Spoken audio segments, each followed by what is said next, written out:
With the exchanges set to open in a matter of days, we're getting an up-close and personal look at just how bad this law is for Arkansans. On Monday, the Obamacare premiums were released for the Arkansas exchanges. The exchanges were supposed to provide choices. The president said it would be like booking travel on Expedia. Do you know how many insurance companies you can pick from in El Dorado and Magnolia? 2. In Pine Bluff, Helena, and Lake Village? 2. In Jonesboro and Hot Springs? 3. There aren't a lot of options, and none of them are affordable.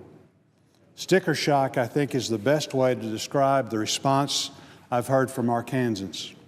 Yesterday, a caller to my Fort Smith office said he could barely afford his diabetic medicine. With the new premiums, he simply can't afford it. That's one example of many similar calls that we have received and are receiving. With a price tag of nearly $3 trillion, the law creates more problems than it solves.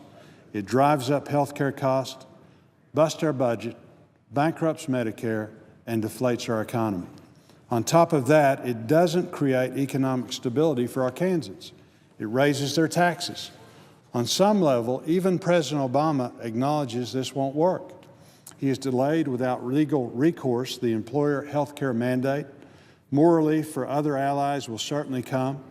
It is clear that the White House is picking and choosing who has to comply with the law, which leaves the rest of America asking, where's my exemption? Why can't everyone get a special deal?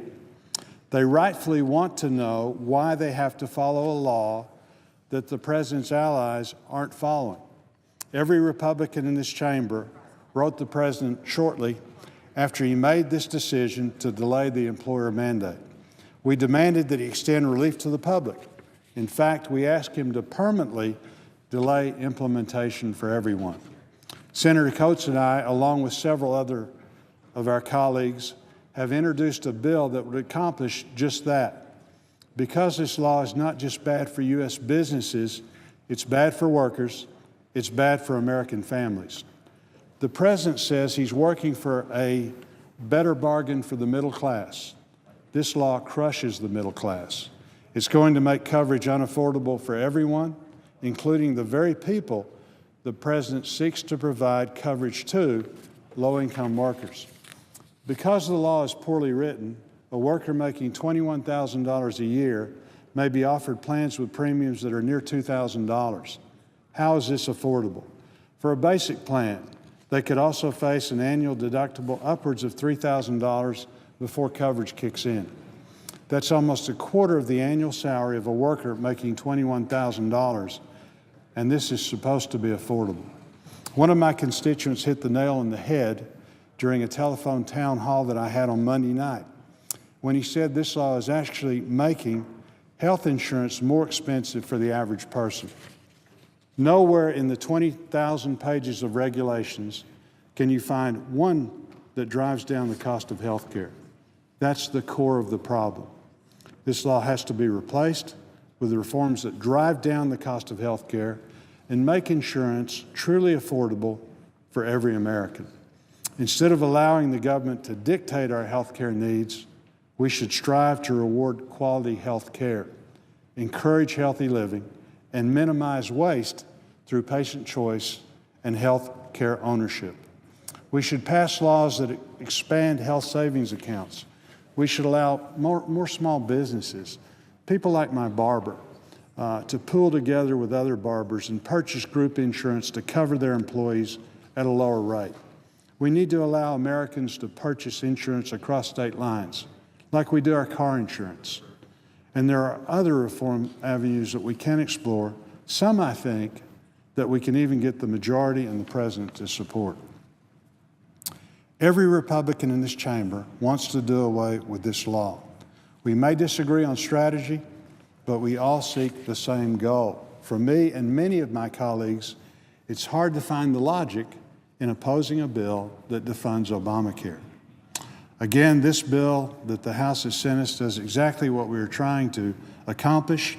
It defunds Obamacare and keeps the government open. We must also ensure it keeps us on a path to fiscal responsibility. Now, if the majority leader attempts to restore funding for Obamacare, you can be assured that I will vote against it. My vocal opposition to the law, my record of voting against the original bill, and my support of efforts to repeal it are evidence that I want to replace this law with real reform that will drive down the cost of care and increase coverage for all. However, at the end of the day, it's not wise to force a shutdown by holding up a bill to continue the funding of government. Our troops in harm's way deserve to be paid. Seniors in Arkansas need their Social Security checks on a timely manner just to get by, and Arkansans who have jobs that require government action, regardless of the situation, will have their livelihoods at stake as a result of a shutdown. And perhaps most concerning is what a shutdown could do to the markets in this very fragile economy. Our economy is in a far more precarious position than it was during the last shutdown. The retirement and savings of millions of Arkansans could take a